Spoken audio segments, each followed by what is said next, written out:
Good evening, I'm Dana Tyler. The FBI is now investigating the San Bernardino massacre as an act of terror. Here's what we know at this hour.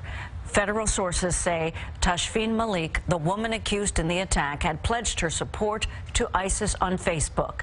Members of the media were allowed in the apartment she shared with her husband and co-conspirator Saeed Farouk, but so far it's revealed little about their possible motive.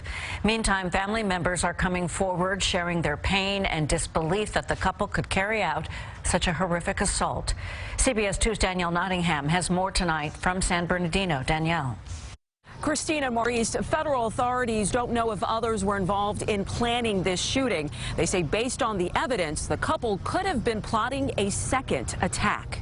There's a number of pieces of evidence that has essentially pushed us off the cliff to say we are now investigating this as an act of terrorism. A key piece of alarming evidence that led the FBI in this direction. Suspect Tashfeen Malik's declaration of support for ISIS. Law enforcement sources tell CBS News the 28-year-old mother reportedly pledged her allegiance to ISIS leader Abu Bakr al-Baghdadi on Facebook just before the attack.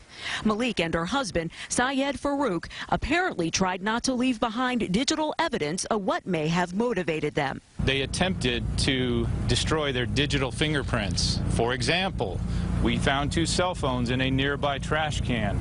Those cell phones were actually crushed. We do hope that the digital fingerprints that were left by these 2 individuals will take us towards their motivation. But investigators say at this point, it appears the couple acted alone.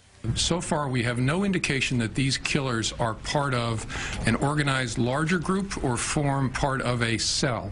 Those who knew them are simply in shock. It's just mind-boggling why they would do something like this. If I had any inclination, maybe I could have stopped it. Camera crews were allowed in the apartment the couple shared with a 6-month-old daughter who is now being raised by relatives.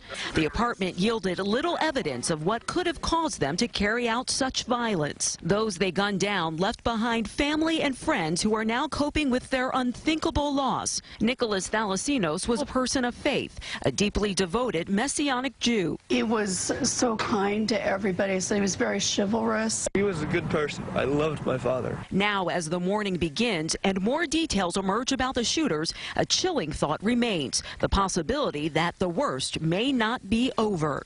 Are there others, and are they based in the U.S.? Are they outside the U.S.? We don't know the answers. We've also learned within the past hour that the killer's baby is now in the custody of Child Protective Services.